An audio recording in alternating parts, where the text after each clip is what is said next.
Well, good morning, everyone, and welcome. So happy to be here with you today. My name's Yvonne Garcia. I'm the chair of the Chamber Women's Network Advisory Board, and I'm chief of staff to State Street Chairman and CEO Brian O'Hanley and head of communications. It's so great to be here.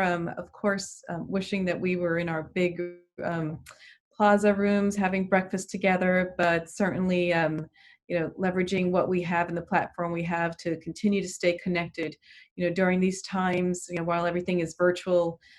We at the Women's Network really remain, committed now more than ever to just connect women across all industries and career levels, to continue to strengthen their networks and engage you into the greater Boston business community.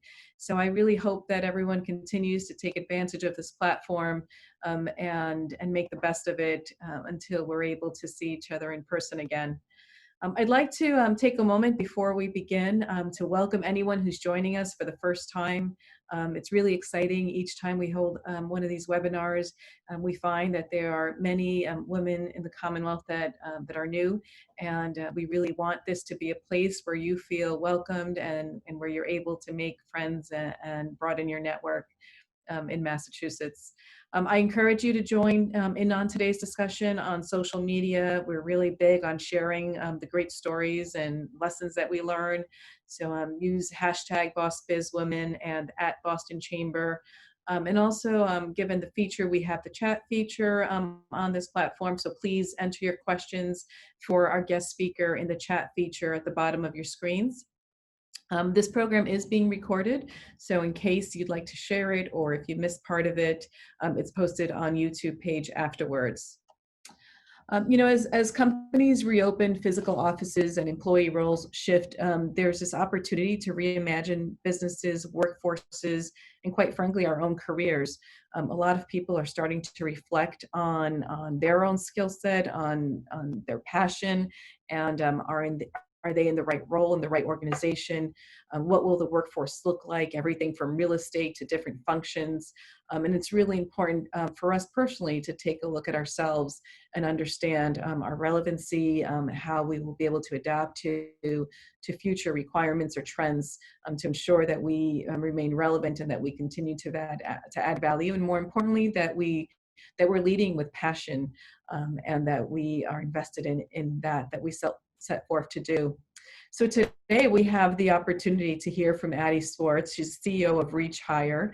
And she will be in a fireside chat with my friend Charlotte Streat. She's the Vice President and Senior Talent Advisor of Liberty Mutual. They're going to talk about how companies can support women in the workforce and how women can position themselves to thrive. So with that, I'd like to give a big thank you to our Women's Network sponsor, Liberty Mutual. We truly appreciate their support and partnership to bring this content and platform to all of you today and in the coming months. Extremely timely, and I guarantee you will really enjoy this conversation.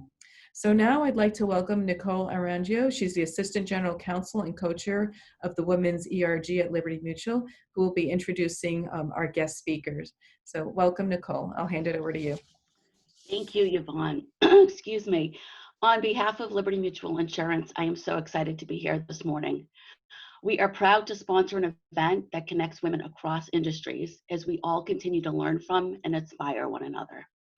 At Liberty, we are truly committed to the career development and advancement of women in our organization.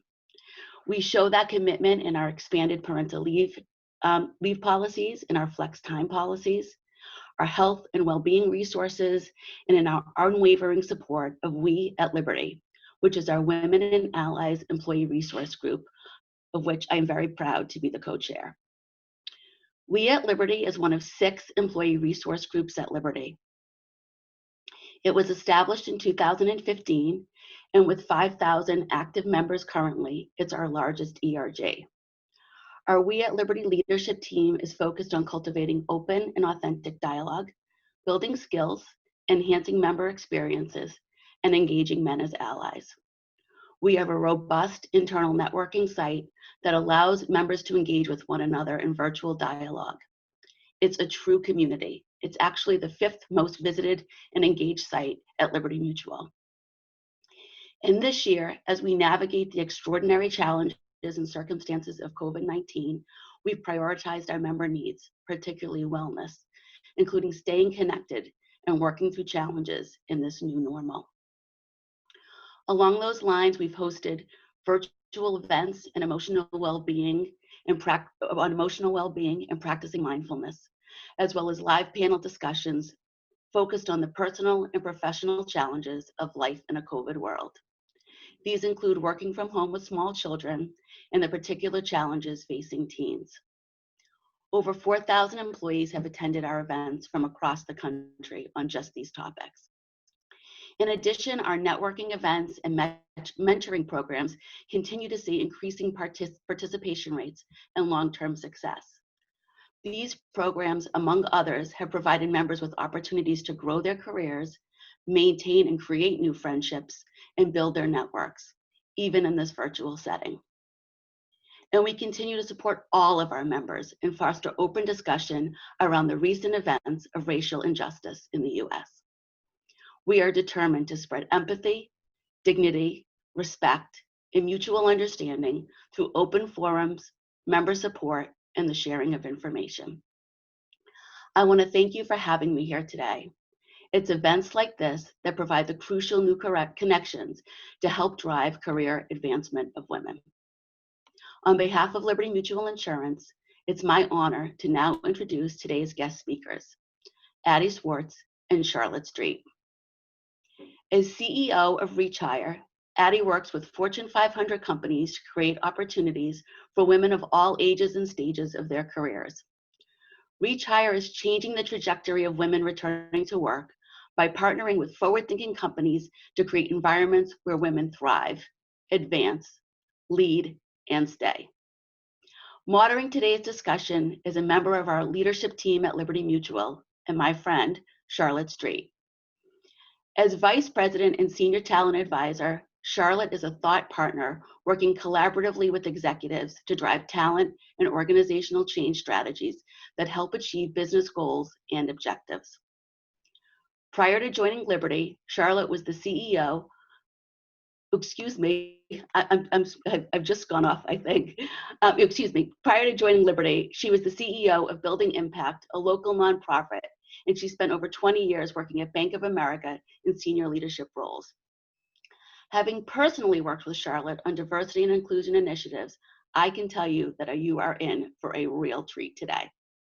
Both of today's speakers bring with them an abundance of knowledge and experience when it comes to creating change in the workplace and fostering truly diverse talent. Addie and Charlotte, we thank you both for joining us today, and we are so happy to join you. We thank you for your leadership, and we thank you for all the work you continue to do to ensure that women are kept at the forefront of conversations and that we continue to lead and thrive in our community. And with that, I turn it over to you, Charlotte. Thank you.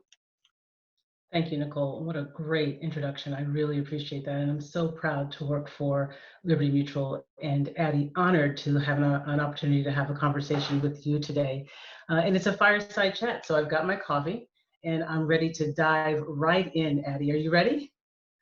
I'm ready, and I have actually my coffee mug too. All right. So Addie, you have been in the business space for a number of years and have acquired a depth and breadth of knowledge, whether it's been the CEO and founder of Bright Ideas, which is a division of the Pearson Education, or the CEO and founder of Beacon Street Girls. Your work and experience have made you just an incredible thought leader in this space. And so the conversation we're going to have this morning regarding women in the workplace and ensuring that their careers stay on track, you are just the perfect person to have this conversation. So I'm very excited. And so with the work environment disrupted, Addie, what do you see and what are you hearing as being the main challenges for women navigating careers while working from home in the space that we're in today? Well, first, Charlotte, it's an honor and pleasure to be with you. And I thank Yvonne and Nicole for their support of the Women's Initiative at the Chamber of Commerce and all of the amazing activities that you're doing to support women, both at Liberty Mutual and in the greater Boston network. So thanks for having me, and I'm so excited to be here. Yes, I've been on this journey, which is a personal journey and a mission, for almost 3 decades. I started my first company, Bright Ideas, when I was on maternity leave with my first child, and you know, really thinking that there needed to be something better for women who wanted more flexibility. And that was quite a number of years ago, well before we had technology, the internet, et cetera. But, you know, fast forward to where we are today, clearly with COVID-19, work environments have been disrupted. And, you know, what are those challenges that women are facing as they're trying to navigate their career and work from home? So I guess first and foremost, I'm going to make a few like funny comments and say that, you know, there's no map. There's no map. There's no GPS. And if those of you follow and use Waze, there's no Waze for what we're going through right now, really. You know, we're driving down a road that's unmarked with, you know, no ways of going, lots of detours, lots of roadblocks, and we don't know where we're going. And we're saddled with so much more than we ever would have expected. And it's across all women. You know, women that have children at home, women that are taking care of elder parents, women from all walks of life. So I think, you know, working from home in this pandemic, plain and simple, has added so much more responsibility and burdens. You know, I was thinking about this conversation, and I was looking at some research, and Boston Consulting Group did some research that showed that women are taking on more than 31% of the household tasks and childcare. That's a whopping 15 extra hours a week of work on top of working in a full-time job. Wow. Whether it's preparing full-time meals, doing laundry, cleaning, homeschooling. I'm sure you and your colleagues are feeling the same thing, right, Charlotte? Absolutely. Yeah. And I know how hard I'm working. I have 3, you know, working adults in my household now, all working remotely, and I'm racing around between video calls, letting the dogs out, doing the dishes, defrosting dinner, and thinking about it so we have something to eat when, you know, the workday is finally over. I feel like I'm juggling so many things, and you know, I have adult children. I do not have to worry about daycare or education, and that's what women are facing a lot. And so I feel like there's a lot here, a lot to unpack, and I think a lot that companies are doing and need to do and encourage in order to support women now more than ever. Yeah, I couldn't agree with you more. There's a lot that is going on that is different from when you started it 30 years ago to now. There's a lot that's the same though, right? When you talk about the GPS map, Addie, there's, you know, the roads are definitely different, but there's a lot that women are that they're burdened with in terms of having to do the laundry, having to take care of the kids. And let's talk a bit about how the mental health of women is critical in this time, as it was then, as it is now. And so, you know, I know, you know, your company is focused on helping women kind of evolve through the workplace. Talk a bit about how you've envisioned reachHIRE and how it's evolved over the years, and a bit about maybe how your organization is helping women navigate the mental health space as well. Sure. So I think that, you know, right now, people are reporting feeling lonelier than they ever have before. Yeah. And I saw a statistic that the CDC said that loneliness can shorten a person's life by 15 years. And that it's the equivalent of smoking 15 cigarettes a day or being obese. So, you know, the coronavirus has really created much more isolation, and we need to do more about it. You know, at reachHIRE, what's interesting is that I started almost 8 years ago with the notion that there was potential. You know, the operative word for reachHIRE was potential. Why should there be so much potential sitting on the sidelines that could not get back? And so I felt that, and we had a major, you know, personal story. We had a car accident. Imagine hitting a couch that fell off a truck and hitting it at 65 miles an hour.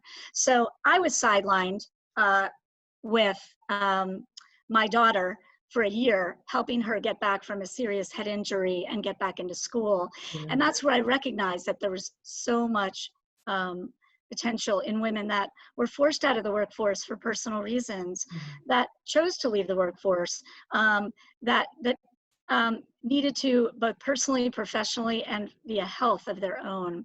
So I think that women, again, have a lot of burden, and but there's so much potential. And so, you know, what reachHIRE has been focused on early has been, how do you change the trajectory for women in work?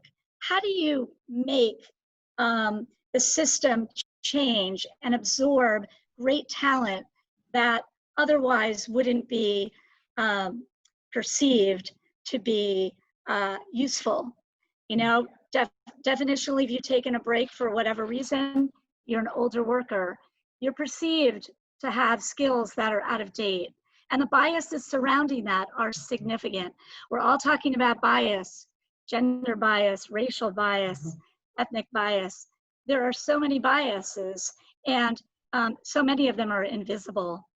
But so the original idea for reachHIRE was to, you know, empower companies to leverage talent that was sitting on the sidelines, that had nowhere to go, but with training and support and community could make a difference. And so reachHIRE was born, and it has. You know, we bring women back in cohorts. We provide the upskilling. So companies can't say they're not ready to go. And they have on-the-job training, and they're in a job, so they get new skills. So that's where we started. And honestly, the secret sauce is providing that extra level of support and that community, that connection. You're going in through an experience, a journey together with other like-minded people that are going through the same questions, insecurities, and confidence issues, as well as building a skill set. So that's sort of where reachHIRE started, but we certainly have evolved. Yeah, absolutely, Addie. So you and I, in an earlier conversation, I got excited when you talked about the cohorts, because in those cohorts is really where women are able to talk about their experiences, and I believe where reachHIRE has really allowed for companies to help women come off the sidelines and really help them kind of navigate through the organizations. Can you talk a bit more about how reachHIRE has really developed those cohorts and really helped those cohorts move through organizations? Yeah, and I think the thing that's really important is it's not just about the women. Yeah. It's a symbiotic thing. There's a huge benefit to the corporation to be able to bring in talented professionals who can offer, you know, innovative ideas and a different perspective that honestly can, you know, role model and mentor millennials and Gen Zs who are just coming into the organization. So there's so much value. And as folks know that are in the space, you know, it's been proven that there's bottom line impact, you know, measurable profitability impact by bringing in more diversity. So many companies do not have, you know, gender diverse workforces.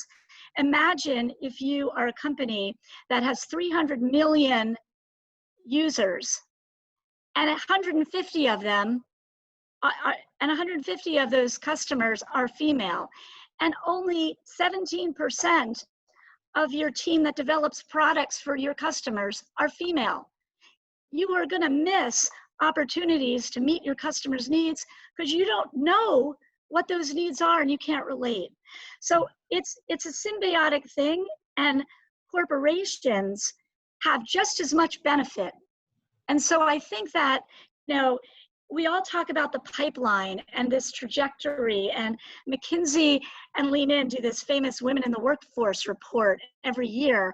And, you know, it's every year, the numbers are the same. It really doesn't move much, and it's really disappointing at all levels. And we could talk about that in a minute when we get to sort of how reachHIRE has evolved. But, you know, to me, like, we need innovative solutions. We need to think differently, and we need to layer in talent. We need to think about talent alternatively and differently. We can't just go by, here's a job description with 15, specifics that you need to fill.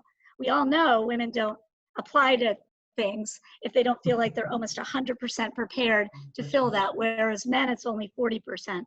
So I do feel like that it's really important to say that it's just as beneficial for corporations to make this happen as it is for women themselves and talent. There are stay-at-home dads that have taken a back seat that we have put back to work as well. But it's the notion of being on a journey, going on a journey as a community and a peer network together, and then growing together to thrive. And that's what it's all about. Yeah. Yeah, just watching your energy, Addie, just gives me renewed energy, right? And again, these cohorts, I think, are so incredibly valuable when you talk about the innovation that they're able to bring to the table for companies. And when you take innovation to the next space, it really is around enabling people to bring their full selves to the table, right? Because that's where the innovation really comes to life. When you're able to bring who you are, then you're able to bring that creativity to that cohort that then brings it to the company. So I think these cohorts that reachHIRE brings into organizations, there's something that's truly valuable there. So so thank you for talking about that. You know, Charlotte, on that point, I do feel like it's so critical to have corporations, and hearing all the great activity and impact that Liberty Mutual is having with their ERG, the reERG for women, have 5,000 people partake and be involved in all the layers of support that are there. Not every individual, not every company can do that. But I do think that I have never met a talent acquisition leader that says, I've made a job offer to someone that I don't think is going to have a huge opportunity and a potential to grow and thrive in this organization. Everyone feels like every job offer they make is to somebody that's going to make a difference. But then how is it that 2/3 of the way, 2 to 3 years later, almost 2/3 of those people who start leave the organization, and so many of them are women. And so McKinsey talked about this when they coined it the broken rung in October, just of this year.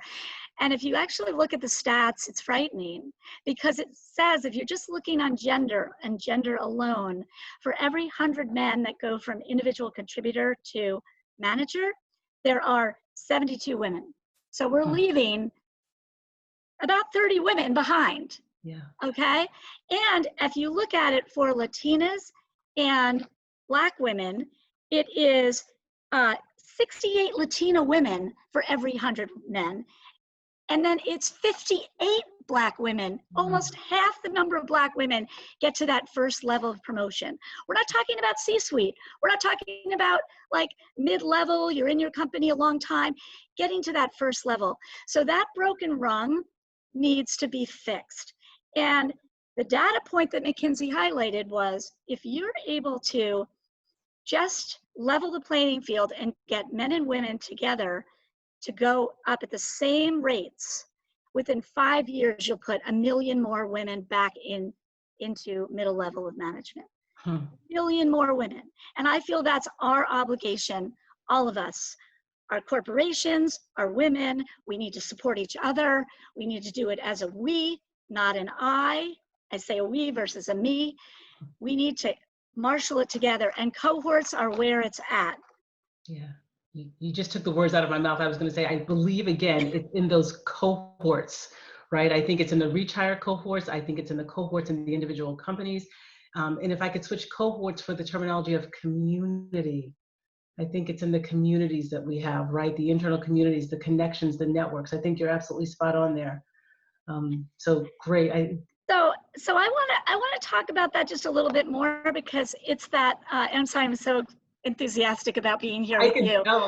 So, but I do feel like that, you know, it has been all that learning and knowledge and supporting. If you see behind me, is a picture of a simulated picture of my office, and a wall of all of some of the many hundreds and hundreds of women that we put back in the workforce.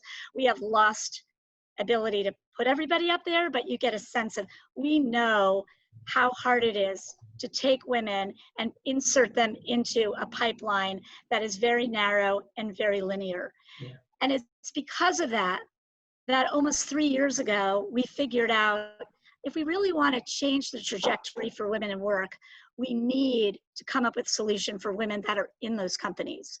We need to fix that broken rung. We need to get more women actually promoted to manager, and we need to support them better, and we need to help more women in mid-levels rise and thrive and reach leadership potential. So based on all of our learning, we innovated and we created the Aurora digital platform that helps corporations provide the support, the toolkit, the guidance via role models that are built in, live role models that women can learn from and get advice from, and an ability to have a community that's just for themselves, whether you're early career or mid-career, whether you're just going on a maternity journey, whether you're a woman of color that has your own specific different needs and needs different pathways. And so Aurora was born out of this desperate need to, how do we really fix the pipeline? So if you just sort of, in a nutshell, we're tackling the pipeline by reinserting women back that have a huge amount of talent and potential, and empowering them and their organizations. And we're taking those women that are there, that have so much to offer before they might have even been recognized for being high potential, and offering them the tools and the support that they can, with the community, digitally and in person, to build a better environment to provide the supports they need. Absolutely. So I want to ask you another question that we chatted about just a little bit. We didn't go too much the last conversation we had around, I believe it's a mentor program you have as well. Well, so as part of Aurora, it's kind of I call it surround sound. Yeah. It's like 360 levels of support. So, you know, you have a cohort, this cohort model, and that cohort you stick with, and it's a cohort in your company of women who are on the same journey as you are. You're connected with them, and you create a community through 90-minute meetups that are driven by a guide who's a woman who has reached potential in her career and who's giving it back and paying it forward. So a live guide who is a professional senior leader guides you through a journey for typically 6 months. The maternity program is actually a 9-month program, so it depends. But you have that community, you have the platform and the curriculum, and you have this built-in mentor network that is these professional women that you would never be connected to on your own, that are outside your company, that are there to lead you on your journey, to share confidential information and to help you grow and thrive. And so that's that overlay to mentorship that companies can provide, but within a very safe environment that's very dedicated around curriculum that's all about, you know, how to get your voice, how to go after that next opportunity, how to navigate around a manager that may be a little challenging, and how to just, you know, go for an assignment that may be out of your comfort zone, that you need a little bit of extra pushing in order to get there.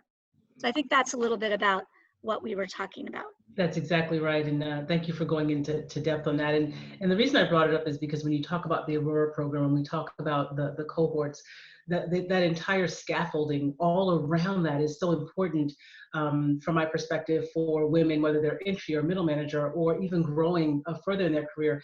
That's important to have that space and those conversations to ask those questions that potentially you can't ask in other places, because there are natural I'll call it pitfalls or other things that you want to know about that you don't know where to go. And when you create that space to ask those questions, then you're creating the pathway for women to grow. You're creating that way for women to see how to grow and get to the next space in a safe environment. So that's why I thought it was important for you to talk about the entire building, if you will. Yeah, you know, and you're so right. You're so right to highlight that, because, you know, there are unwritten rules. We all know there are unwritten rules. Yeah. And the sooner we learn what those unwritten rules are, it'll help us navigate our organization. Yeah. Different organizations have different unwritten rules. Yeah. An individual, professional, seasoned leader who's actually been through that, like yourself, Charlotte, who's done that, who's kind of navigated difficult conversations, difficult challenges, difficult environments, for many reasons. You have so much to share and so much potential. And women that are on the next stage of their lives have this opportunity to pay it forward and share all their knowledge and learning. Remember that word potential. We're all living 20 years longer than ever before, than any other generation. And so why not put all that learning to good use? Simon Sinek said something very powerful: success is a team sport. One thing that I really believe that has to change and has to be what each of us take on as a mission ourselves, is this notion that we need to do this together. We need to help each other. We need to reach out a hand and help another woman. And by building these cohorts and creating these safe spaces and providing this guidance and this ability 24/7 to use this platform, it unleashes the opportunity to be the best person you can be, and also to help others and share gratitude and share support. We as women are only going to get where we need to be by helping each other and together rising. And it can no longer be the one spot available and clawing towards it, which when I started my career was more like the norm. We need to decide we're going to raise up the stakes, and together, whether we're leaders in organizations to support this change or individuals that can take on this change ourselves, we need to make it happen. We women have it in ourselves, we can do it, and we just need to go make it happen. Yeah, I couldn't agree with you more. I had a mentor that said to me, each one teach one and bring one along. Right. Oh, I like that. Each one teach one, bring one along. Yeah. I might have to steal that from you, Charlotte.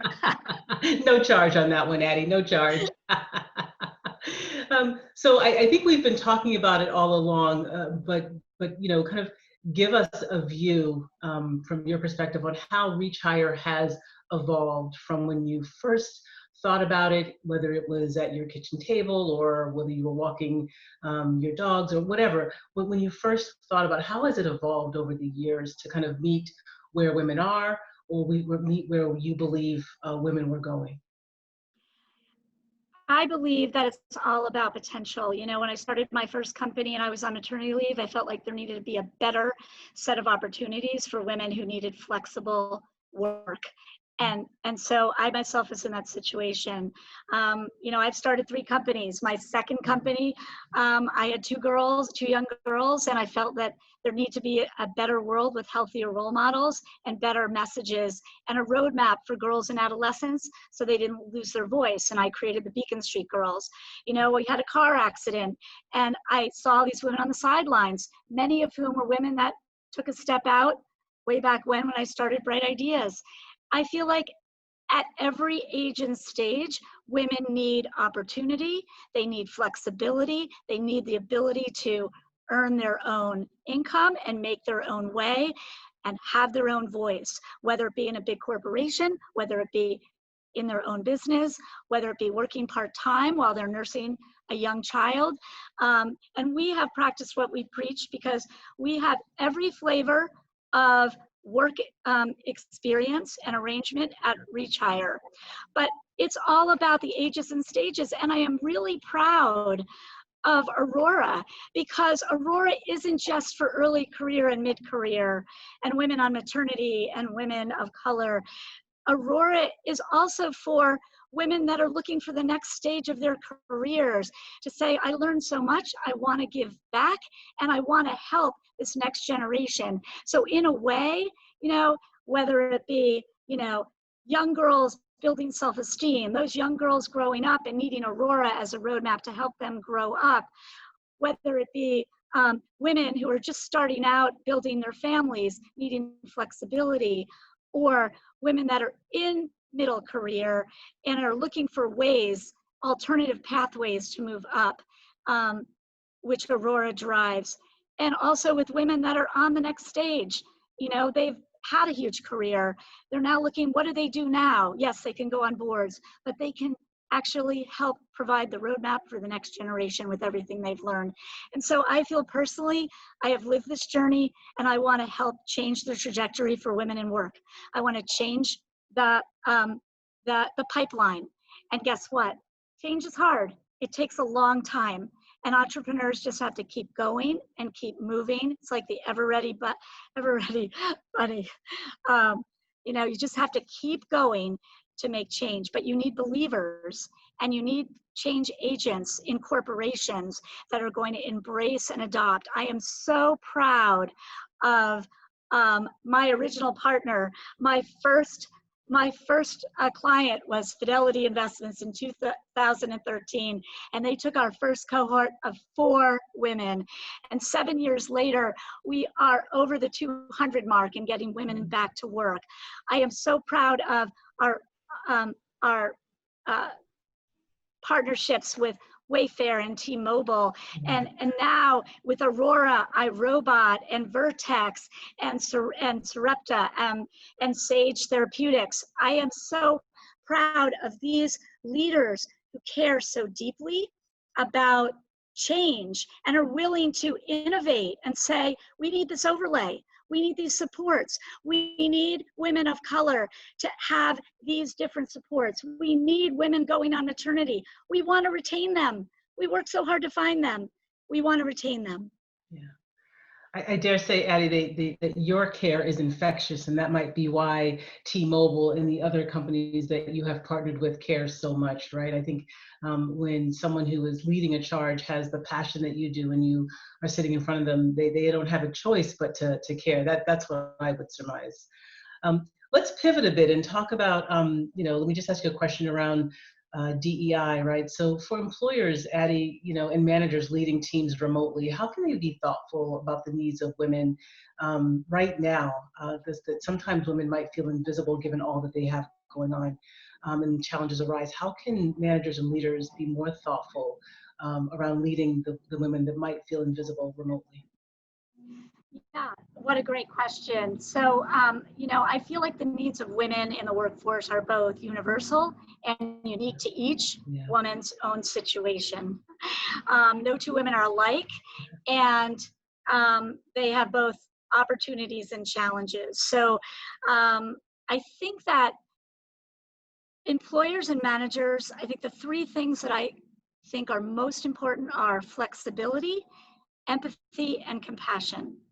Putting yourself in somebody else's shoes, having a better understanding of what else that they are managing around as part of continuing to do their full-time job. You hear a lot of managers and leaders who say in this pandemic that they want to support their people and that they're listening, and that they realize there's a new normal, but then kind of weird things happen. Like you get invited to a meeting and it's right during nap time, or isn't during nap time. So like you wish it was during nap time, but it wasn't. I actually was invited to a 2-hour webinar all about women and coping next week. And they're having it from 5 to 7 o'clock at night. to me, when I had young children, 5 to 7 p.m. was like the bewitching hour where, you know, you're worried about food on the table and what's happening in transition time. And so like thinking more specifically about and calculatedly about what is happening in that person's shoes. So flexibility, empathy, and compassion, I think, are the priority. I also saw a recent study by Working Mother who surveyed 60,000 working moms. 27% of them said that their emotional state was terrible or poor. And 80% of them said that their ability to really engage effectively at work had been negatively impacted. So we're all doing the best we can. And so I feel like having the idea of offering flexibility, you know, I know with my team, we don't really have deadlines. Everybody understands and has responsibility. They know what they need to do. And there are, you know, reasons why things need to be done at certain times. But people are working around their own personal schedules. I'm seeing emails at different hours of the night. And then during the day, there aren't as much activity with some individuals because they are managing and coping with other stresses and responsibilities they have. So I feel like all of us have to do that. But what can companies do? I think that's really where you were going. Yeah. Is that where you were going, Charlotte? Absolutely, yeah. I think that companies can sort of, you know, walk the walk and really listen and really be more compassionate and understanding. And I feel like, you know, that's important. Flexibility around hours and assignments. This is a big one, and this is not to be solved in one moment, but being a partner in childcare. And there are options, and, you know, companies have embraced childcare options that support that. Again, during, you know, COVID-19, where it's not so easy to get that support, you know, just having a better understanding of what the needs are, having those difficult conversations about when can you get something done? How can you do it? And then, of course, there's this other issue of invisibility. You're either on Zoom or you're not, right? But then what happens in other moments? So how do you raise that visibility? Making sure as managers, you're reaching out to your people and having those impromptu conversations. Yeah. So those are just some things. I mean, I know, you know, personally, the way we're doing in our company, and I know many people have done these things, we've had a virtual water cooler where people can just drop by virtually and sort of check in and see who's there. You know, one company that we work with has something they call a work and wellness buddy. They're not a mentor. They're somebody that just checks in on them and sees, how are you doing? What's going on? Can I be a good listener and supporter? One other fun thing we did was laugh yoga, which we found this amazing man named Thomas in Italy who virtually did a laugh yoga exercise for my entire team. And that was really fun and just a real stress releaser. But 30-minute all hands meetings, much more communication and connectivity, and just having that empathy of understanding where folks are coming from, because we will get over this, but it's going to take a bit. I could not agree with you more. One, on the we will get over it, it will take a bit, but also on your point around just engaging employees on, you know, what does it mean for them, right? I think that's kind of what I heard you say, kind of a little bit between the lines. But also on your point around the Zoom and being invisible and people being on camera, I think one of the things that I have found really powerful when we, whether we're on Zoom or on Teams, and I know some companies use BlueJean, just don't ask people if they want to be on camera or not on camera. And remembering that in this day and age, we're actually coming into people's homes. And what does that mean? Whether you're in someone's kitchen or someone's bedroom or someone's living room, or if they have an actual office, and maybe they choose not to be on camera for whatever reason, I think that's important in this day and age and may give someone a feeling of relief. Just because everyone chooses to be on camera doesn't mean everyone needs to be on camera or wants to be on camera. I also think that we're becoming much more vulnerable, and it's humanizing work. which isn't a bad thing. It's actually a good thing. You know, when, you know, a child pops into the camera, when you can, you know, we had one of my dogs, my little dog, Linus, got attacked by a coyote. And so he was recovering for some time, and being able to show my team that he actually was on the mend, letting people get a glimpse into your personal life, while it does create vulnerabilities, it also shows that you're human, and people connect to individuals because that's who we all are. That's right. That's right. And being okay with that, right? Understanding and everyone being okay with that. I know when we had our green room time this morning, we were chatting about that a bit, right? If my dogs bark, whatever, remembering that we're in people's homes, right? It's okay. It's okay. And I think having that respect and understanding that everybody's coming from a different place. No two women are the same. That's right. No two individuals of the same community are the same. That's People right. look at things differently, and we need to make sure that we provide the community and the support. And again, I just hats off to Liberty for all that they're doing for women. I am just so energized by the activity and the support that's there. Yeah, I have to tell you, I'm proud to work for Liberty Mutual with the work that we have going on in our We ERG, and under the guidance of Dawn Fraser-Bonnet, our executive of diversity and inclusion. She's done a phenomenal job over the past 7 years, just moving Liberty to the place that we are. We're at a really great place to really move our organization. So yeah, I am absolutely proud of the work that we have going on. Let's one more question under DEI. How, from your perspective, can hiring women, both the hiring process, when you think about process of hiring, and then onboarding of women, because you know those are two distinct things, right? How can the process and the onboarding be made more inclusive to recognize the challenges that women face, right? Yeah, so, you know, I know a little bit about the hiring process because that's where reachHIRE started, and we work with corporations all the time to bring in these cohorts of women in these quote unquote returnships. First of all, writing the job descriptions. We keep hearing this over and over again. We actually create general job descriptions. We let people apply to roles without even having a resume, just, you know, some bullets.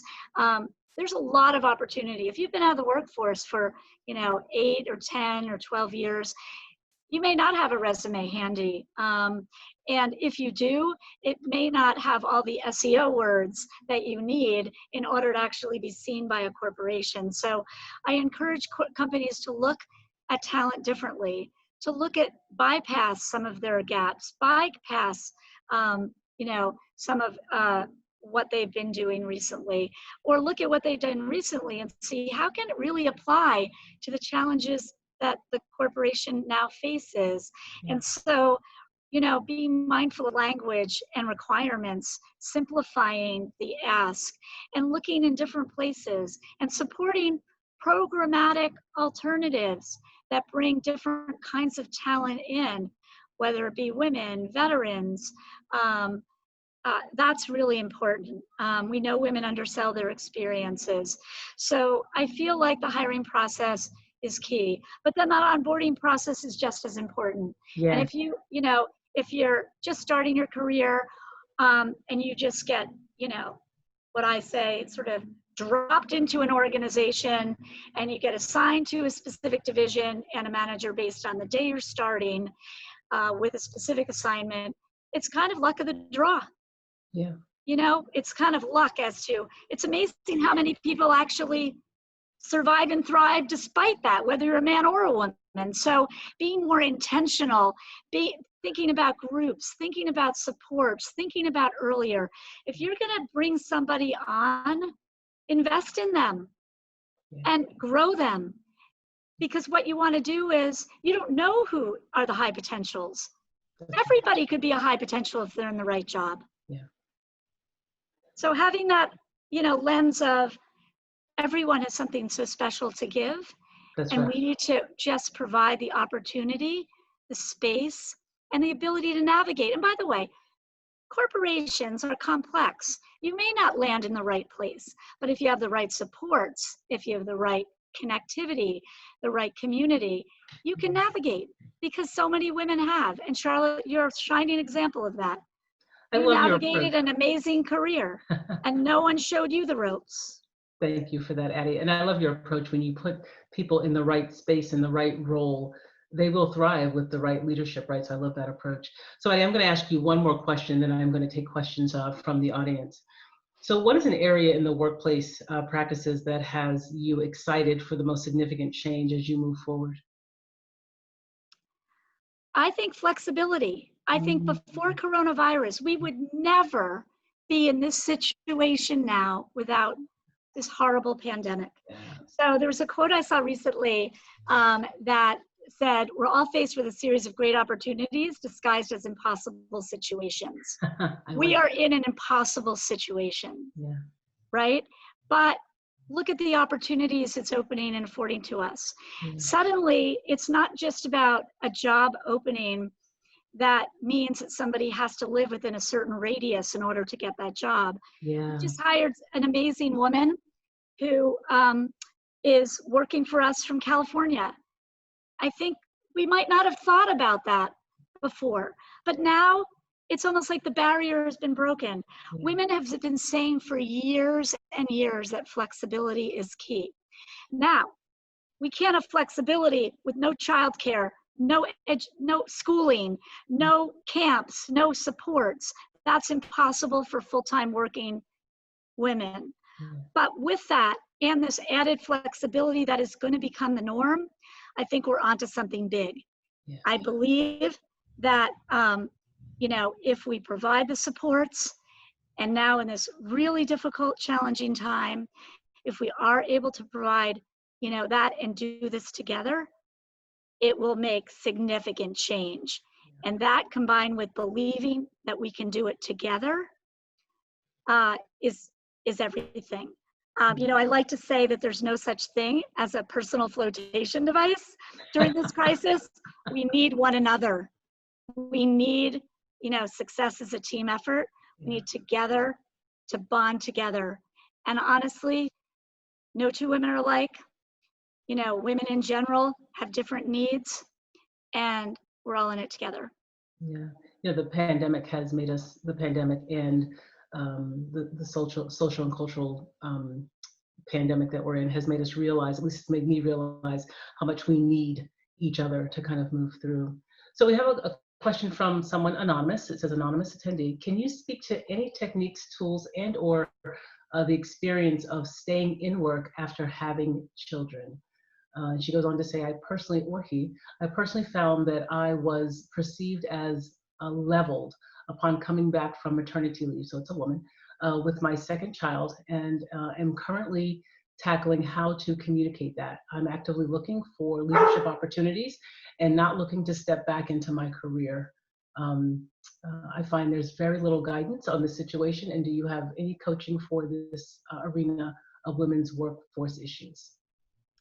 What an amazing question, and so timely. So we identified this as a real pain point for women that are at, you know, a specific career moment, which is, you know, going on maternity leave. What does that mean? When you come back, where do you fit?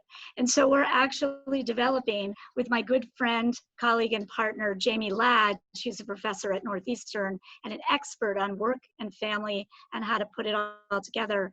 We're creating a journey within the Aurora platform that actually, funnily, is a 9-month journey, but starts when you're in month 7 at your company to help the company and help yourself navigate your career when you're off on maternity leave and when you come back, so you don't end up in no man's land and you're able to more proactively chart your career. So stay tuned for that. Wow. And I think we'll take this one as the last question here. Does reachHIRE offer resources and mentoring for career changers who are looking to learn management skills? At the moment, we have a lot of offerings on our website, but that is a great area. And, you know, maybe that's the next frontier we'll need to tackle. We are tackling a few things right now, but I believe that's a great one.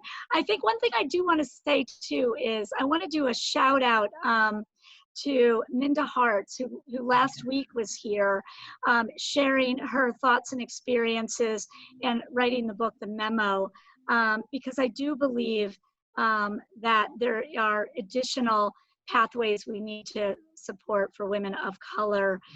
So if you haven't checked it out, check out the now video podcast of what this exact session was last week with the Chamber of Commerce, because she really enlightened all of us by talking about how we need to recognize differences and celebrate them and create better solutions.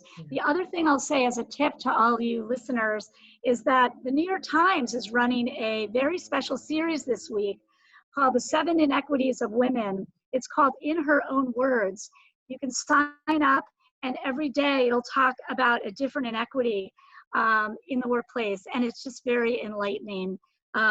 So I hope that's helpful. And Addie, I want to give you credit. I know that we spoke about women of color specifically in one of our meetings before this meeting, which may have led to folks leading us to the memo last week, and we had a really good conversation around it. So thank you for that conversation as well. And with that, thank everyone for joining us today, and I turn it back over to, it looks like, Celia. Thank you, Charlotte, and thank you, Addie, for being with us today. It was a great conversation, and Charlotte, kudos to you. I think next time we're gonna flip the script and make you our featured speaker, so get ready. I think I want to be the interviewer. I'll be the interviewer. Let's do that. Perfect. Happy to join. Thank you. Thank you both for being with us. A couple words before we sign off. This week, we're thrilled at the Chamber to announce opening registration for our Fierce Urgency of Now Festival. It's a festival that really highlights the opportunities for and challenges of young professionals of color in Boston with the aim of making Boston more welcoming as a city. So we hope you'll check that out as registration opens. And then on Tuesday, August 4th, we also have the next in our Future of Boston series focused on the reopening of schools this fall, which I know we saw a lot of questions about that in the chat. So with that, thank you again to Charlotte and Addie. Thank you to our sponsor, Liberty Mutual Insurance, and we hope you all have a great day. Thank you.